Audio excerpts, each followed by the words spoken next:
Hey, good morning, everybody. It's Bob, your host for the Idaho 2A News Show today. We're doing something just slightly out of the box. This isn't directly a Second Amendment topic, but it really relates back to the Second Amendment in that my guest today is running for county clerk for Twin Falls County, where I live. And so it is important to me. And these are the people who are counting the votes. So if you get the wrong person in office because the person counting the votes doesn't believe in the things that Americans believe in, bad things can happen. My guest today is Jose Sanchez. Well, first of all, thanks for being on the show. Jose, you and I had met one time before, I think at a dinner. We spoke really briefly. I know you guys that are running for office are super busy. You're meeting everybody and shaking hands and doing all that stuff. But welcome, first of all, to Idaho 2A News. Thank you. Thank you. Good morning. Thanks for giving me the chance to talk to you this morning. Yeah. Um, Before I start barraging you with all the questions, because you and I really didn't have a chance to talk, we don't know each other. Why don't you tell us a little bit about yourself? Who are you? Um, what do you do? Are you a Twin Falls native? Are you the third or fourth generation Idahoan? All right. Yeah, I'm a Christian conservative Republican. Okay. I'm a 24-year Air Force veteran. So Thank you. Thank you we for your service. thank you. Hey, no problem. You're welcome. I'm a father of six, grandfather of four. Been married to my wife for 28 years. Uh, and I'm not a career politician. I'm just a concerned citizen, just like everybody else that likes believes in integrity, service, and doing things right the way they should be. So, and I've been doing this again, serving my country for a long time, and look forward to the opportunity to do the same thing with being clerk here for Twin Falls County and the constituents. Nice. Very nice. Very nice. Um, so 24 years you said in the Air Force? Yes. What'd you do in the Air Force? I did all kinds of stuff. A lot of clerical, administrative stuff, computers. My last three jobs in the Air Force, I actually ended up being a superintendent of administration and logistics. I was a cybersecurity squadron superintendent, and then also I was an inspector general doing inspections and ensuring Oh by wow. law and policy compliance and different units throughout Oh the Air wow. Force. Wow. So were you an officer or enlisted? Enlisted, I was senior master sergeant E8. Oh wow. I genuflect. I was a cop for 28 years in California Okay. and then moved out here. And I know what you Idahoans say about us Californians. You don't want us here, but I'm one of the good guys. All right. Yeah. Hey, appreciate your service too and all that. Uh, Now, to get back real quick to your question, I'm not originally from Idaho. I was born in San Juan, Puerto Rico, but Oh, then again, I joined the Air Force, and ever since I joined the Air Force, I've been in the States my whole time. And Mountain Home Air Force Base was my first assignment back in 1993. So ever since, it became home. okay. Very cool. So Mountain Home basically brought you back to Idaho after your entire career. Yes, me and my wife, we met in Mountain Home, and we always said when we retire, we'll come back to Idaho, be Ah, close to family and friends. The kids could be with their nice. cousins and all the stuff. So that's what we did. We just went around and did, our Air Force, duties, whatever that might have taken place. And Hmm. then once we were done, we came back to Idaho. That's when I started Very cool. seeing changes and things, not necessarily for the best, and then that's when I decided to go ahead and look into running for office, try to change things. I gotta ask this because this is a gun show. Are you a gun fan? You shooter, a hunter, anything like that? Oh yeah, definitely, definitely. I Nice. have my good share of guns too. So definitely pro Second Amendment. So we do a little bit target practice, here and there and whatnot, Uh and huh. Very, same thing, very cool. with the kids, teaching the new generation, Hmm. safety and how to use those, in a safe manner. So Right. So you're here because you're running for county clerk, and I want to know what the county clerk does. We kind of know, but what does the county clerk do? yeah, the county clerk office involves a lot of different jobs. A lot of administrative things. I know, you're the chief elections officer, so you're in charge of, the obviously the elections and anything to administer that.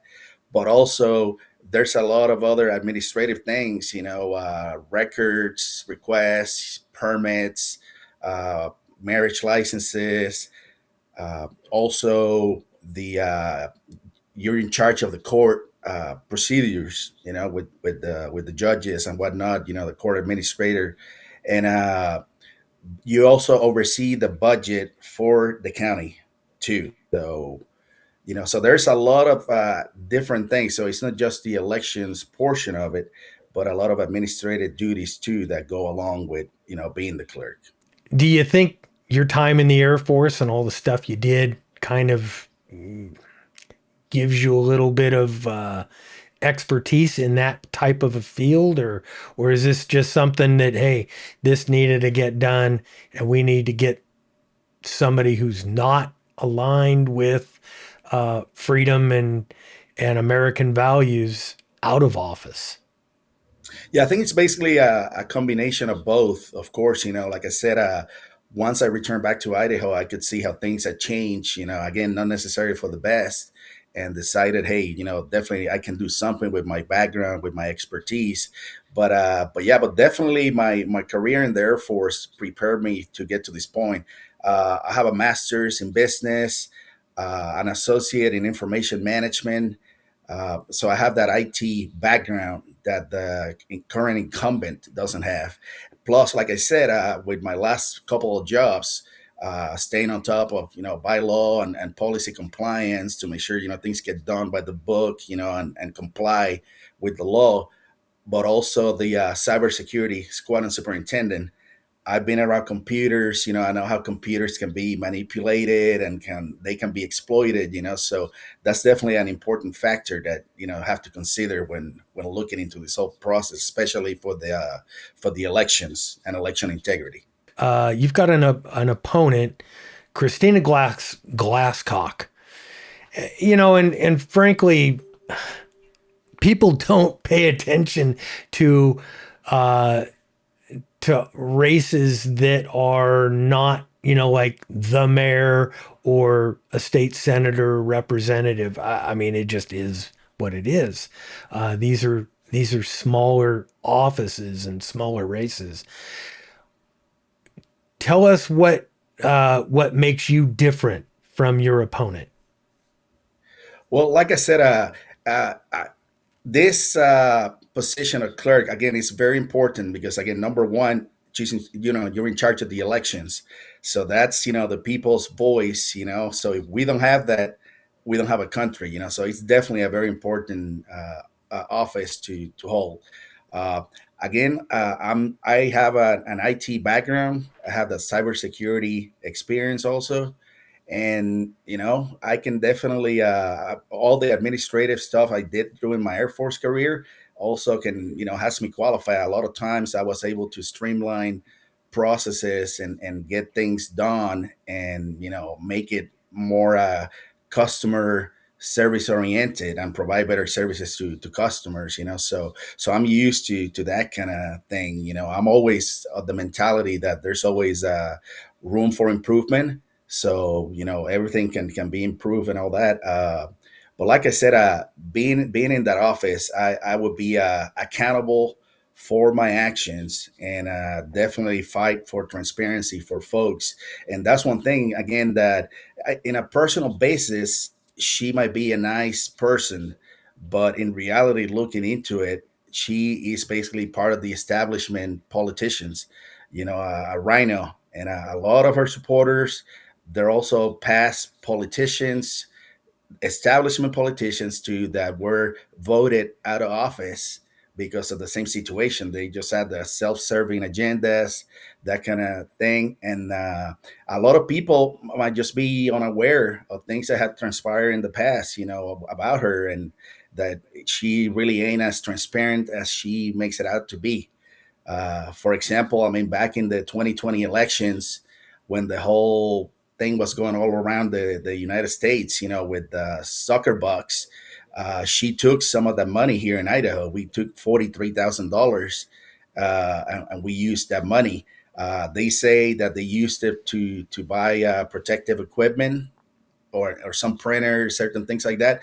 Me personally, I don't care. I mean, as a true Republican, you just don't put yourself in that position. You have to have that integrity and do what's right. And you definitely don't allow some outside state special interests to come in here and kind of create that perception that even if nothing's happening, but you create that perception that the elections are being influenced by an outside source. So again, a lot of folks might not be aware that that happened. And again, like I said, and the thing was, when that happened, even in the newspaper article, she came out and said that she didn't know that was Facebook money. So I mean, how come you are the county clerk, and one of your main duties is to know where the money comes from and all that, and for you to say that you didn't know it was Facebook money, that's kind of, I don't know. And so basically, there was no accountability when it came down to that. Same thing, another issue too. The whole jail and the courthouse situation that we've had. Since before COVID, we've needed a jail to house our inmates, and there was a bond that failed in 2018, and there was a citizens committee that was created to see how to proceed forward from that point on.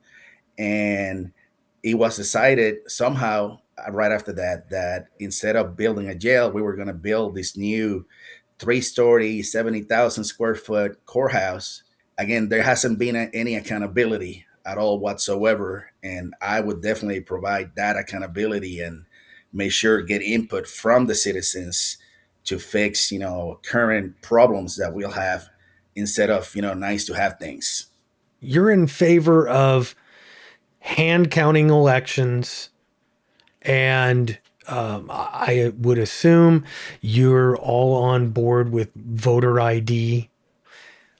So we make sure that people who are voting in our elections are legally able to vote in our elections. Correct. I had heard, or I had seen a thing where your opponent, I guess she was kind of like of the mind that we can't hand count. We'll never have an election night result. It'll take days or weeks or months or whatever to do that, and so we have to trust. I don't know, what are we using now? Dominion voting machines or what are we? I don't know what we're doing, but I am a huge thing of, hey, you know what? Uh, Whether you gotta dip your finger in blood and stick it on the thing, but you gotta prove who you are. And I think we should have a real trail of votes, so you can't change the vote in a computer. Yeah, that's true. Like you said, I mean, again, using machines, like I said at the beginning, machines, the way they're used in our electoral process nowadays, it's not good.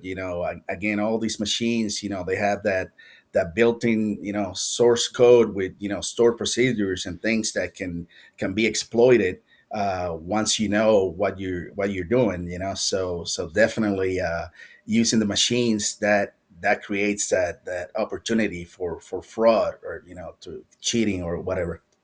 It might not be happening as bad here in Idaho as in other states, but I mean, slowly but surely, it gets started, and procedures are not followed, and laws are lax, and next thing you know, here's Idaho turning purple, and you knew results the same day, so it's the same thing. That's what We I don't get. You know, for 250 years, we've been Yes, able to hand count elections and have the results the same day.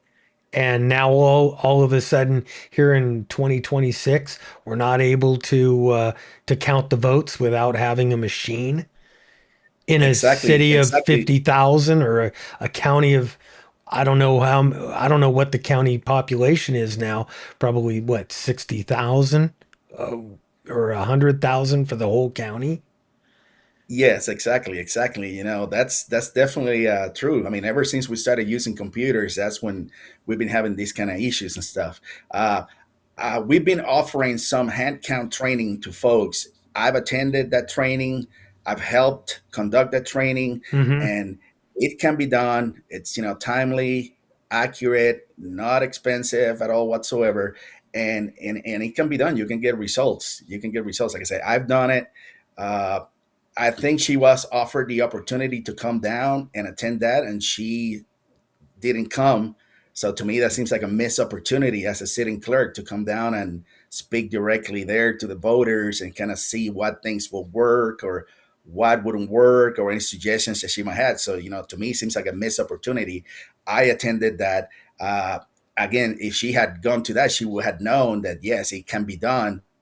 You can get a group of four folks, and they can process 25 ballots, about 25 ballots in 15 minutes. Hmm. So when you use that, and of course you will have to scale it, depending on the precinct size that you will have to count, and then you will have two, three more teams, doing the same process.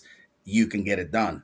Like you were saying earlier, our precincts, they're not that big that can be done. The biggest precinct that we have probably could get done in 3 4 hour stops, but we will still have results that same night. Again, That same the night. hand counting, it's an additional level of security to provide that integrity and trust back into our electoral system. So it can be done. It can be done. But you just to say that computers are safe and there's nothing to worry about.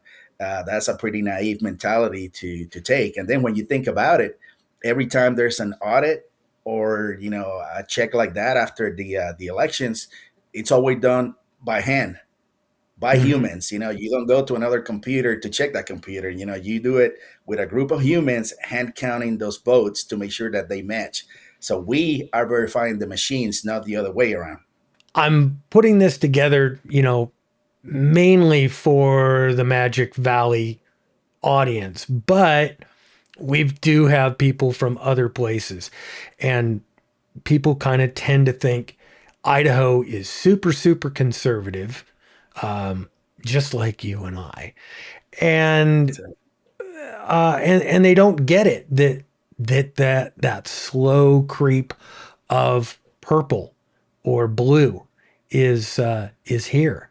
that's why folks, they need to do their research. Make sure they read about the candidates. Whenever there's a meet and greet, make sure they go, they meet them in person, ask them questions. That way they can do an educated decision when it comes down to voting. Because yeah, you're right. I mean, there's a lot of other politicians out there that, especially during this election time, they talk a good game about being conservative politicians and whatnot until they get in office. And then, once they get in office, then they don't need your input anymore, and that's the thing, that you can have that. You got to make sure that you elect good conservative politicians that are going to stick with the GOP platform.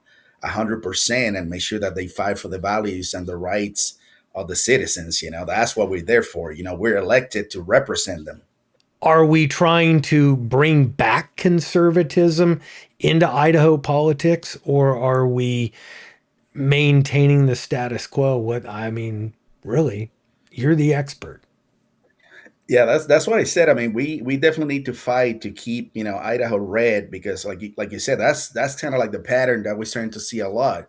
That you see a lot of politicians that are not true conservative, politicians, and are leaning more towards the left. And that's what I said. I mean, if we don't make sure that we elect good conservative politicians, eventually, Idaho is going to be turning purple, and that's why you see a lot of guys, people from California, they come out here because they've seen how that took place over there, and in other different states, and they see how it happened.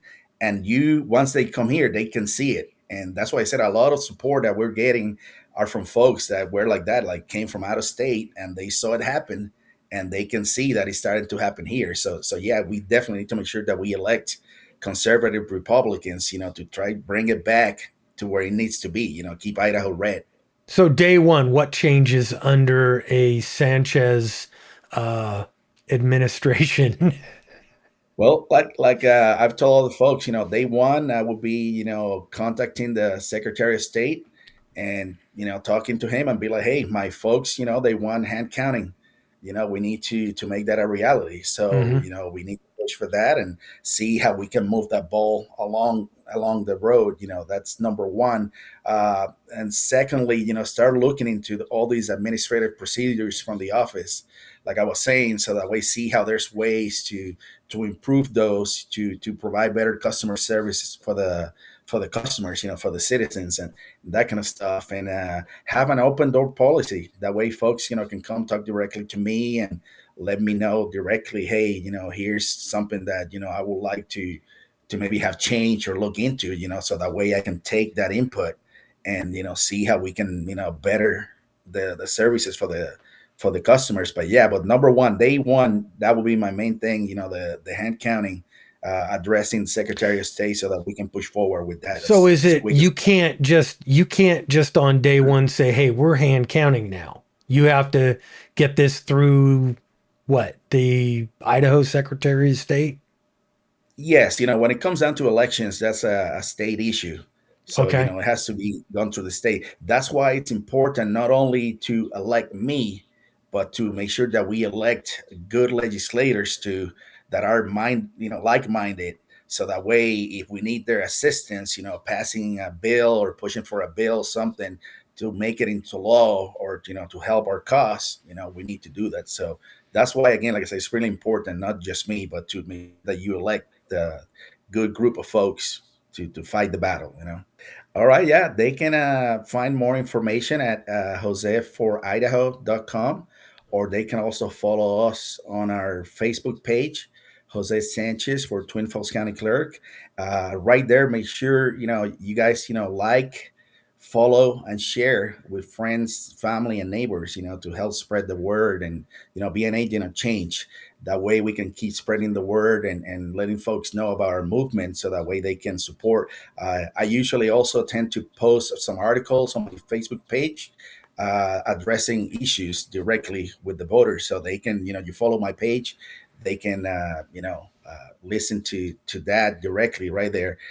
They can also request, signs, yard signs to put on their yards, and they can go ahead and donate too. I think on both Facebook, yes, and my website, we have right there a link that you can, secure link that you can click on and donate directly to the campaign.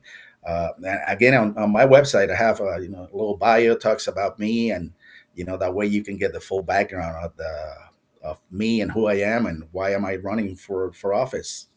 Jose, thanks for being on my tiny little show here. No We'll problem, see no how problem. you we'll Thanks for see the how you do. opportunity. Good luck in the upcoming election.